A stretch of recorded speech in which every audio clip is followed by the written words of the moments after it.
రాకాలోకంకి స్వాగతం. ఈ కంటెంట్ మీకు నచ్చినట్టయితే లైక్ చేయండి, మీ బంధుమిత్రులకి షేర్ చేయండి. ఇప్పటివరకు సబ్స్క్రైబ్ చేసుకోకపోతే సబ్స్క్రైబ్ బటన్ని నొక్కడం ద్వారా సబ్స్క్రైబ్ చేసుకోవచ్చు.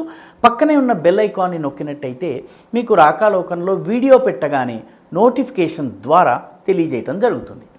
మిత్రులారా, ఇరాన్ దేశాధ్యక్షుడు ఇబ్రాహీం రైసీ హఠాత్తుగా మరణించారు హెలికాప్టర్ ప్రమాదంలో. అజర్బైజాన్ సరిహద్దు అంటే ఇరాన్ యొక్క వాయవ్య సరిహద్దులో అజర్బైజాన్తో ఉన్నటువంటి సరిహద్దులో ఒక డ్యామ్ యొక్క ప్రారంభోత్సవానికి ఆయన వెళ్ళారు. అజర్బైజాన్ దేశాధినేత కూడా రావడం, ఇద్దరూ పాల్గొన్న తరువాత చేతులు కలుపుకుని శుభాకాంక్షలు తెలుపుకుని బయలుదేరారు. 3 హెలికాప్టర్లలో ఈయన బయలుదేరారు. అయితే ముందున్నటువంటి హెలికాప్టరు, వెనకున్నటువంటి హెలికాప్టర్ ఈ రెండు ప్రమాదానికి గురి కాలేదు. కేవలం మధ్యలో రైసీ, ఆయన విదేశ వ్యవహారాల మంత్రి ఇద్దరు, మరికొందరు కీలక అధికారులు ప్రయాణం చేస్తున్నటువంటి హెలికాప్టర్ మాత్రము కుప్పకూలిపోయింది. అక్కడ వాతావరణం చాలా భయంకరంగా ఉంది. పొగమంచు దట్టంగా కమ్మేసింది. దారి తెన్ను తెలియని పరిస్థితి. దాంతో ఆయన హెలికాప్టర్ కుప్పకూలిన తరువాత ఇరాన్ రఫ్ ల్యాండింగ్ జరిగింది అని చెప్పి ప్రకటించింది. రఫ్ ల్యాండింగ్ అంటే కుప్పకూలిపోవడానికి చెప్పేటటువంటి అందమైన పేరు. అయితే ఆ తరువాత ఆయన కోసము వెతుకులాట జరిగింది. వెతుకులాటలో చిట్ట చివరికి టర్కీకి చెందినటువంటి ఒక డ్రోన్ విమానం యొక్క హెలికాప్టర్ యొక్క శకలాలను కనుక్కున్నది. భగ్న శకలాలను చూసి వాటిని ఐడెంటిఫై చేసి అక్కడికి రెస్క్యూ దళాలు వెళ్ళిన తర్వాత ఇదంతా జరిగింది. తమాషా ఏంటంటే ఆ ప్లేస్ ప్రాధాన్యం చూడండి.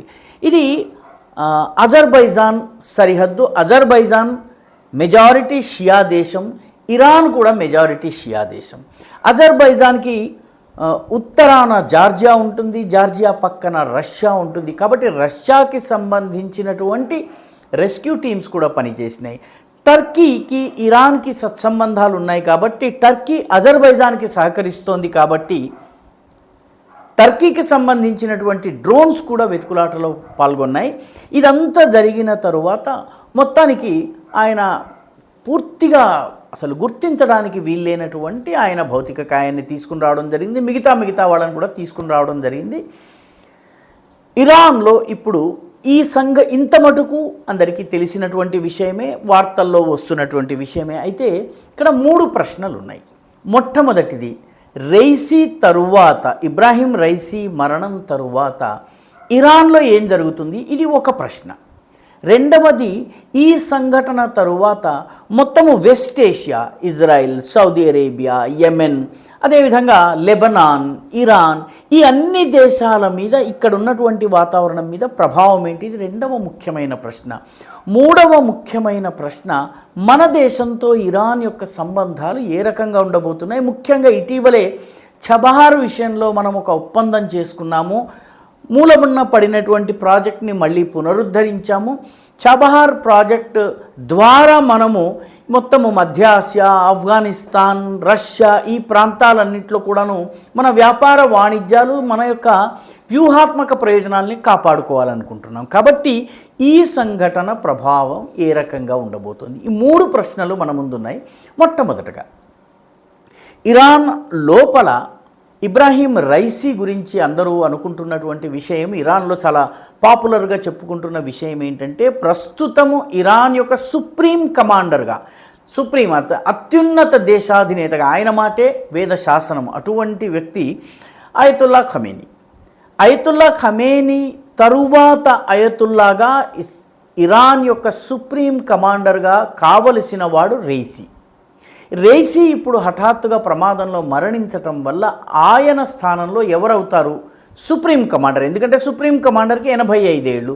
ఆయన పక్కకి తప్పుకునే అవకాశం ఉంది, లేదా ఆయన మరణించినా కొత్తవాడు రావాలి. ఇప్పుడు సర్వసాధారణంగా అనుకుంటున్నది ఏంటంటే, ప్రస్తుతం ఉన్నటువంటి ఖమేనీ కుమారుడైనటువంటి ముజ్తబా ఆయన చీఫ్ అవుతారని, అంటే సుప్రీం కమాండర్ అయ్యేటటువంటి అవకాశం ఉంది. ఇప్పుడు రైసీ మరణించిన తర్వాత, ఇబ్రాహీం రైసీ తర్వాత దేశాధినేత, దేశం యొక్క అధ్యక్షుడు ఎవరవుతారు? ఈ ప్రశ్నకి ఇరాన్ రాజ్యాంగం ప్రకారము సెక్షన్ 131 ప్రకారము అక్కడ ఫస్ట్ వైస్ ప్రెసిడెంట్ ఎవరుంటారో ఆయన దేశాధినేతగా వ్యవహరిస్తారు. అయితే 55 రోజుల లోపల ఎన్నికలు జరగాలి. సుప్రీంకోర్టు ప్రధాన న్యాయమూర్తి, ఫస్ట్ వైస్ ప్రెసిడెంట్ నుంచి ప్రెసిడెంట్ అయిన వ్యక్తి, మరొక ఉన్నతాధికారి, వీళ్ళు ముగ్గురు కలిసి ఎన్నికలను సూపర్వైజ్ చేసి ఎన్నికలను నిర్వహించి కొత్త దేశాధినేతను ఎన్నుకుంటారు.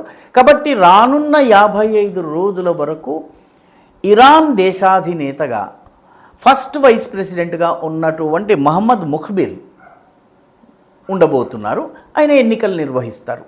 అయితే దీనివల్ల ఇరాన్లోని అంతర్గత పరిస్థితి ఏదైనా పెద్దగా మారుతుందా? ఏమీ మారదు.